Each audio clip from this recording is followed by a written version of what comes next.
महिला चालू झाली कोविड योद्ध्यांना सेवेत सामावून घेतलंच पाहिजे, कोविड योद्ध्यांना सेवेत सामावून घेतलंच पाहिजे। सरकारी भरतीमध्ये कंत्राटी कामगारांना सेवेत सामावून घेऊ या आश्वासनाचं काय झालं? देवेंद्र फडणवीस जबाब दो। कंत्राटी कामगारांना सेवेत सामावून घेण्याच्या आश्वासनाचं काय झालं? देवेंद्र फडणवीस जबाब दो। जवाब तुमको देना होगा।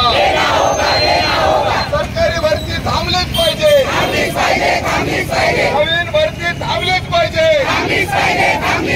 भरती करताना कोविड योद्ध्यांना सेवेत सामावून घेतलंच पाहिजे। काम घ्यायला गोड वाटतं, काम घ्यायला गोड वाटतं, अरे काम घ्यायला गोड वाटतं। कंत्राटी कामगारांना सेवेत सामावून घेतलंच पाहिजे, कंत्राटी कामगारांना सेवेत सामावून घेतलंच पाहिजे। कंत्राटी कामगारांच्या पोटावर लाच मारणं बंद करा, कंत्राटी कामगारांच्या पोटावर लाच मारणं बंद करा। आयटक जिंदाबाद, आयटक जिंदाबाद। अरे नोकरी आमच्या हक्काची, अरे घाटी आमच्या हक्काची, अरे घाटी आमच्या हक्काची। अरे या ढींचं करायचं काय?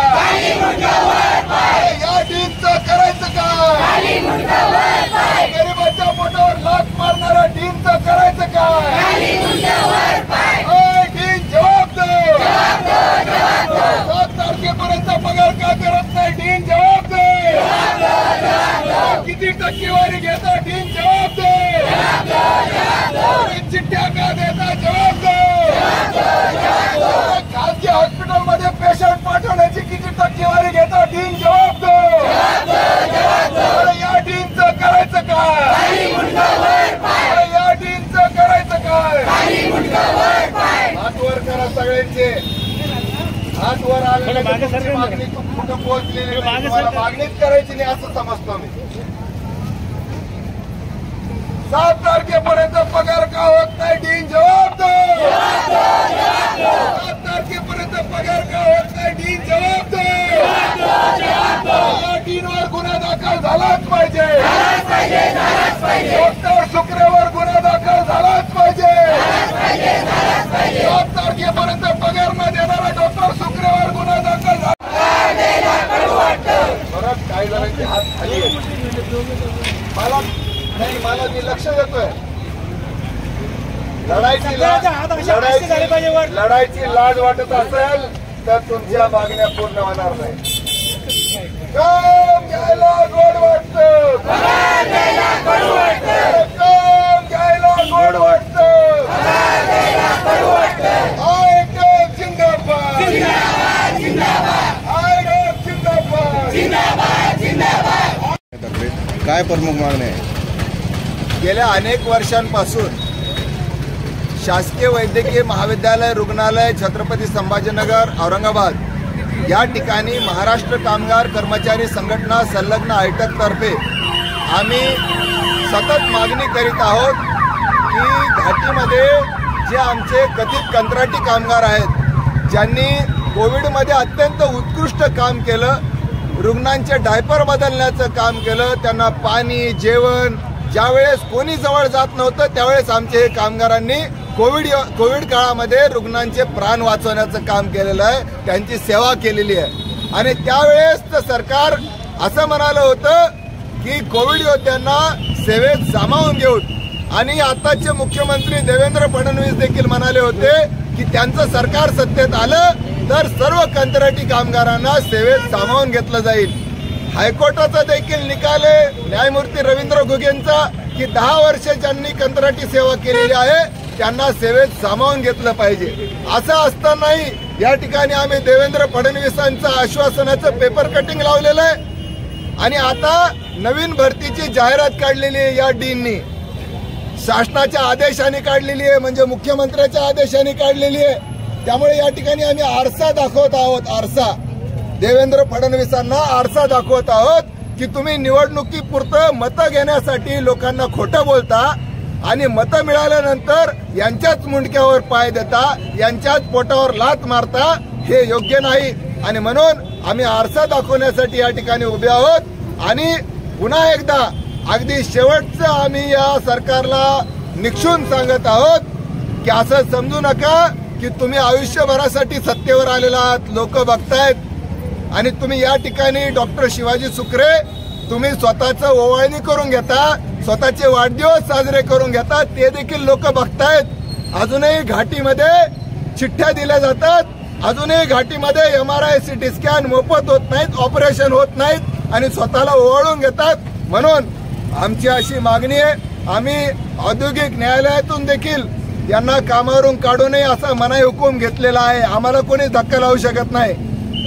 परंतु ही जी नवीन भरती आहे, या नवीन भरतीमध्ये या सर्व कामगारांना सेवेत सामावून घेतलं पाहिजे. म्हणजे यांना जेव्हा यांच्याकडून हेच सफाई कामगाराचं काम करून घेतात तेव्हा 8,000 रुपये आणि आता तुम्ही जेव्हा परमनंट म्हणून भरती करताल तेव्हा त्यांना 30,000 रुपये 35,000 रुपये. समान काम समान वेतन असलं पाहिजे. आणि त्यासाठी आता तुम्ही यांना म्हणताल की तुम्ही 10वी पास नाही, आता तुम्ही म्हणताल की तुमचं आता वय वाढलेलं आहे का हो, पगार कमी देत असताना तुम्हाला हे सगळे चालतं. त्यांचं 10वी नापास असलेलंही चालतं, त्यांचं वय जास्त असलेलंही चालतं. परंतु जास्त पगार द्यायचं म्हणलं की नाही 10वी पास पाहिजे, नाही तुम्ही आता वयामध्ये बसले पाहिजे. असं कोणतं टेक्निशियनचं काम करून घेऊ लागलात तुम्ही? कुठं एक्सरे टेक्निशियन म्हणून नेमू लागलात, कोणी परिचारिका म्हणून नेमू लागलात. सफाई कामगाराचं काम आहे आणि जर 8,000 रुपयामध्ये काम करायला हे जर पात्र असतील तर 30,000 रुपयामध्ये काम करायला हे पात्र का नाहीत असा आमचा प्रश्न आहे. बरं, तुम्हाला एक प्रश्न असा आहे, राज्यसभेमध्ये आणि विधानसभेमध्ये लोकसभेमध्ये अंगठे बहादर खासदार आमदार गेलेले त्यांचं कसं काय पगार भेटतो? ते लोकांनी निवडलेले आहेत. माझा प्रश्न देखील तुमच्या सारखाच आहे. प्रश्न अंगठे बहादराचा किंवा सुशिक्षिताचा प्रश्न नाही आहे, प्रश्न नियतचा आहे, नियतचा प्रश्न आहे. याच मुख्यमंत्री हे तर शिकलेले आहेत, हे तर लॉ ग्रॅज्युएट आहेत, हे काय अंगठे बहादर नाही आहेत. याच देवेंद्र फडणवीस मुख्यमंत्र्यांनी जे सुशिक्षित आहेत त्यांनी आश्वासन दिलंय की यांना आम्ही कंत्राटी कामगारांना सेवेत सामावून घेऊ, परंतु त्यांनी घेतलेलं नाही. हे आपण दिसतंय. पुढची लढाई कशी असणार? आमची पुढची लढाई जी आहे ती आम्ही प्रत्येक आमदार, सत्ताधारी आमदार आणि खासदारांच्या दारात जाऊन त्यांना आरसा दाखवणार आहोत. कारण त्यांनी मतदान मागण्यासाठी या सगळ्यांच्या दारामध्ये संजय शिरसाट आले होते, प्रदीप जयस्वाल आले होते, अतुल सावे आले होते. हे सगळे सत्ताधारी आमदार या सगळ्या कामगारांच्या दारात आलेले होते आणि म्हणून यांना हक्क आहे त्यांना जाऊन आरसा दाखवण्याचा आणि म्हणण्याचा की आम्हाला तुमच्याच आताच्या मुख्यमंत्र्यांनी आश्वासन दिलं होतं, आता त्यांच्याकडून GR काढून आणा, आता त्यांच्याकडून ही भरती रद्द करून आणा, आता या भरतीमध्ये आम्हाला प्राधान्य द्यायचा आदेश काढा, हे म्हणण्याचा अधिकार त्यांना आहे. त्याच्यामुळं आजच्या नंतर आम्ही केव्हाही पोलिसांना देखील सांगतोय, केव्हाही न सांगता केव्हाही आम्ही प्रदीप जयस्वाल यांच्या दारामध्ये जाणार आहोत, न सांगता अतुल सावे आणि संजय शिरसाट यांच्या दारात जाणार आहोत आणि त्यांना आरसा दाखवणार आहोत. कामगाराला वाऱ्यावर सोडणारे लोकप्रतिनिधीच का? मग लोकप्रतिनिधीच आहेत, लोकांनी निवडून दिले ते लोकप्रतिनिधी. मग EVM मध्ये घोटाळा करून आलेले असतील किंवा लोकांना प्रलोभन देऊन आलेले असतील, जातीच्या धर्माच्या नावाने आलेले असतील लोकप्रतिनिधी 5 वर्ष बिनधास्त आहेत ते आता.